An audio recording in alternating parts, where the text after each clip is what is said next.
Hello, my bookish friends. Welcome back. So today, judging by the title and the intro, y'all are probably like, what the freak is going on?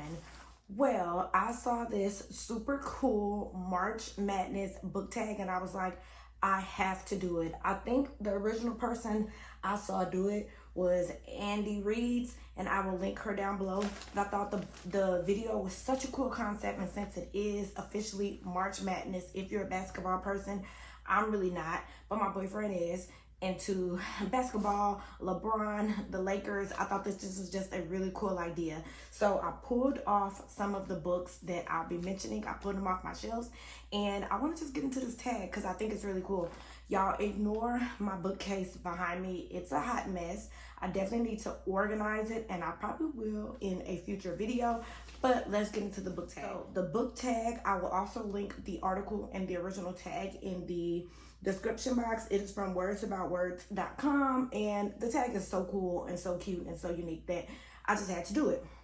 So it is the March Madness book tag, and basically we are going to be looking at March Madness and basketball themed questions and answering them with my books. So the very first question, and I don't know if I'm going to order or not, but it actually does not matter. So let's just get right into it. So it says, Sunday selection, an upcoming release that you are looking forward to. And y'all, I already know because I have mentioned it in a video prior. If you guys want to get more details about this book, I mentioned it in a 2024 anticipated reads thriller video, and it was One of Us Knows by Alyssa Cole, and that comes out on March 26th. And basically that book is about, I remember it vividly, it's about a woman who has like multiple personalities, and I think one of them has committed a murder. So she has done the murder, but one of her personalities have done it. So I guess the book is trying to decide which one of her personalities did it. And y'all, that sounds so freaking good. I don't think I read a book by Alyssa Cole, but she is super popular. So that is a book that I am looking forward to, that is coming out this month when you're watching it this week. So super excited to pick that up. The next little question or prompt says, Sweet 16, a teen protagonist that you love. And if you know me, you know I loved Pip from A Good Girl's Guide to Murder trilogy. Y'all, I absolutely loved Pip. I loved her role. I loved how spunky, how fierce, and how she was just trying to get to the end of what was going on in the little town that they live in. So yeah, if you haven't read A Good Girl's Guide to Murder, it's about the main character. Her name is Pip. She is not like a detective or anything. She's literally a high school student.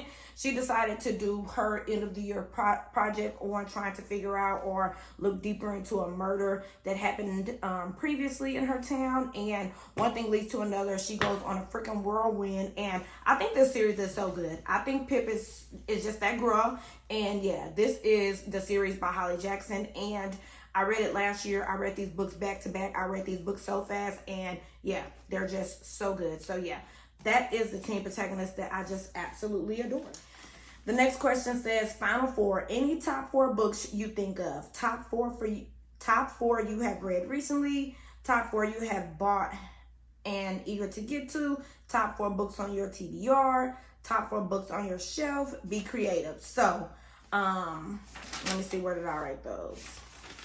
I think they're right here. So my top four books that I just have thought about, have enjoyed, or as follows. I put Razor Blade Tears by S.A. Cosby. If you know me by now, you know I have been promoting this book like crazy. I'm promoting this book like it just came out. I'm promoting this book like I'm getting paid. This book was so good. I would reread this book every day if I could. So I'm doing top four books that I just think of. So Razor Blade Tears by S.A. Cosby is number one. It is about two men, and y'all probably know I have talked about this book so much, but it's about two men. Their sons are killed so terribly. They were gay, And so Buddy Lee and Ike, they go on this adventure to try to figure out who murdered their children, why, and what the heck is going on. When I say it gets crazy, it gets crazy. So yeah, this is number 1 of my top 4 books that I can think of.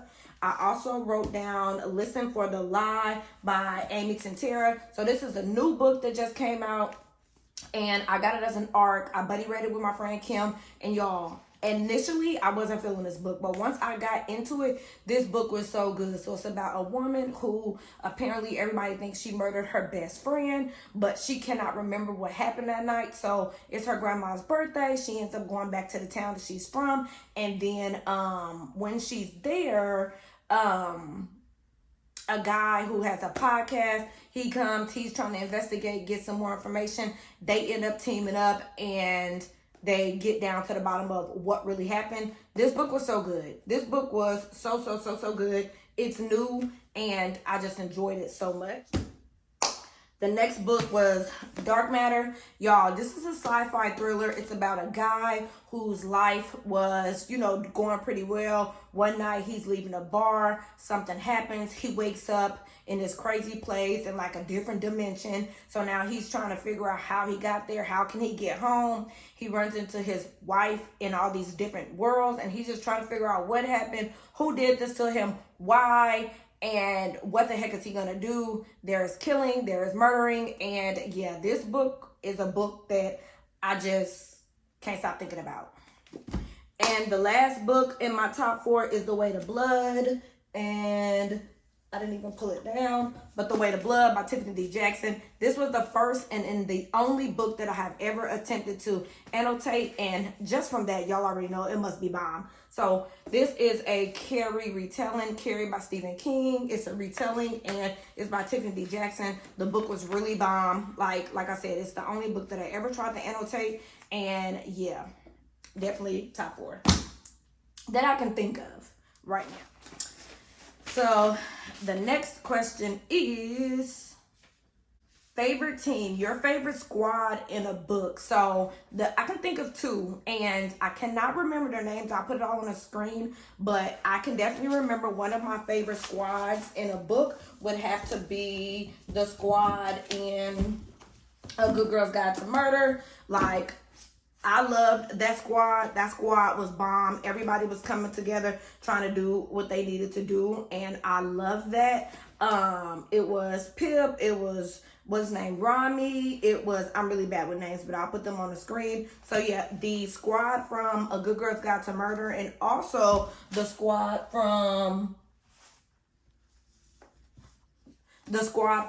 Where He Can't Find You by Darcy Coates. This squad went hard. And again, I'll put all the names on the side of the screen, like the people in the squad. But basically, this is a book about a girl named Abby Ward. Her little sister gets kidnapped, turns up missing, and apparently there is this Stitcher serial killer in the small town, and everybody is frightened of him. They know where he lives, the Stitcher. So basically they know that Abby's little sister is kidnapped by him. So her and her friends, they get down. They don't play, and they go on this adventure to try to get her sister back. And when I say this book was so good, I read it with my book club a couple months back, and yeah, that squad did not play. Like, I really enjoyed the squad from Darcy Coates, Where He Can't Find You, and A Good Girl's Guide to Murder, that whole trilogy.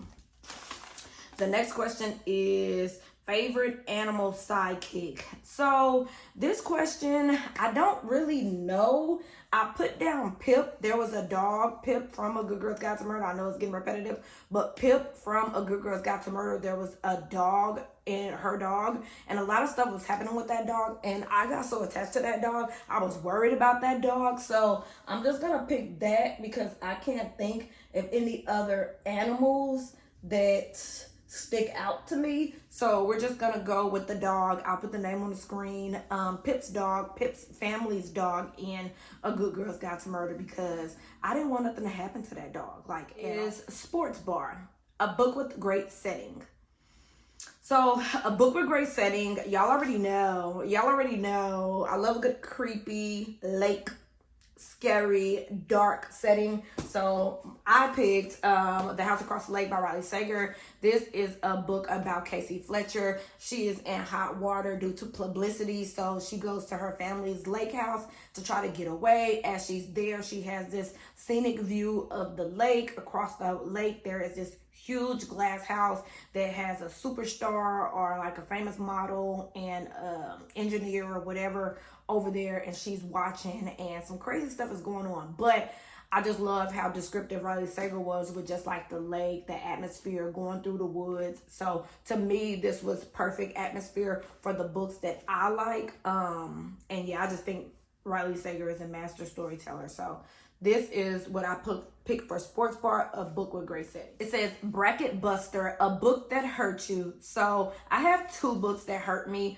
One was Felix Ever After, and I don't have that in here, but I will put a picture on the side of the screen. So Felix Ever After is a book about a transgender male. He is trying to figure out just like life, and he's in high school. He is trying to get through it and also trying to get to know himself and just the things that he went through, the ridicule. And, you know, I think I talked about this heavily in my February wrap up, but he started getting kind of like bullied, and somebody printed out pictures of him before his transition, was posting his dead name. So I really felt bad for Felix, because I just feel like that's no way to have to live life, living in your truth and being who you want to be. You should not have to be subjected to that. But I mean, at the end of the book, everything was all well, but during the book I just felt really bad.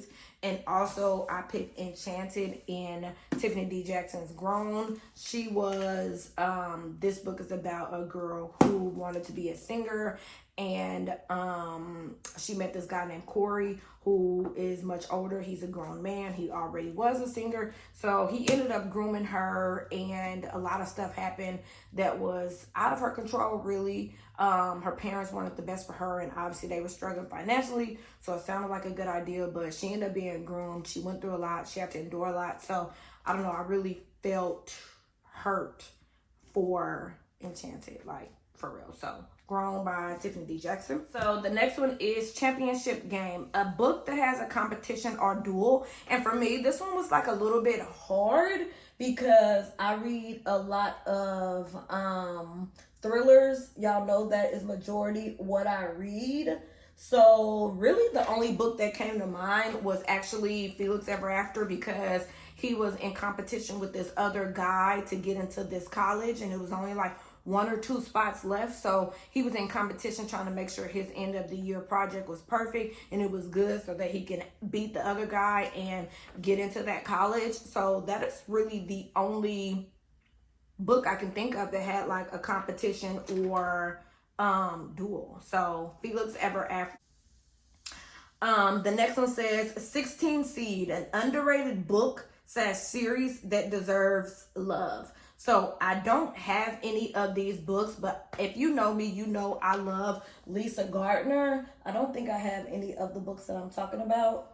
I used to have before she disappeared. Somebody even, I want to say Lisa, so funny. Lisa, she sent me before she disappeared along with the matching bookmark, but in the move, in one of my moves, I end up losing the book. But before she disappeared, I think the series that everybody should know a little bit about is the Frankie Elkin series by Lisa Gardner. I'll put it on the screen. Frankie Elkin is a recovering alcoholic. She is not a detective. She is not the police. She's just really good at finding missing people. And I loved every single book. That book, Before She Disappeared, is actually the book that got me like back into reading heavily a couple years ago. And it's so good. So I'll put the pictures of the books on the screen. But yeah, Frankie Elkin is just so real. You can tell that Lisa Gardner either did a lot of research about alcoholics or, you know, has a very close relationship with one or whatever, because she was on point. And if you know an alcoholic, if you read these books, you can kind of understand. But these books are so good. It's 3 of them. The last one just came out, and it was I just posted it the other day. She just had a pub day. I will put the picture on the side of the screen because I'm drawing a blank. But yeah, I think everybody should read the Frankie Elkin series by Lisa Gardner. So good. Let's see. The top #1 seed, a good but overhyped book. So for a good but overhyped book, I put The Teacher by Frida McFadden. I think that book was seriously overhyped. I did not enjoy the just the thoughts. I did not enjoy the student-teacher relationship, that whole thing. I think that it was super overhyped. I was seeing the teacher everywhere. And I'm not saying, because I love Big Frida. That's my girl. Like, I won't probably read every book she puts out. But The Teacher was just so overhyped that I couldn't get with it. When I read it, granted, the end, the shock was shocking. The twist was twisty. But it didn't make sense at the end. I'm just sitting here like, so I think I gave it 3 stars. So I think that was super hyped. The Teacher by Frida McFadden. I will put it on the screen. I read that on my Kindle, so I don't own it. Buzzer Beater, a book that surprised you in a good or bad way. And I said Dark Matter because, y'all, Dark Matter, this book is totally out of my wheelhouse. I don't read sci-fi thrillers. So the fact that I picked it up on a whim and read it and thoroughly enjoyed it, and there's a bookmark in it because my boyfriend is reading it. My boyfriend has been reading it since I don't know how many months ago, probably December, and he's on page 241. But yeah, that's why the bookmark is still there, because he's currently reading it because I knew he would like this. So yeah, this surprised me because, like I said, I went in blind, not really knowing like what a sci-fi thriller would be about, and it shocked me. I ended up giving it 5 freaking stars because, like I said, you had to kind of pay attention, but once you paid attention and knew what was going on, it was definitely worth it. If you guys like this tag, if you guys do this tag, let me know. Tag me because I would love to watch, and I will see you guys in my next video.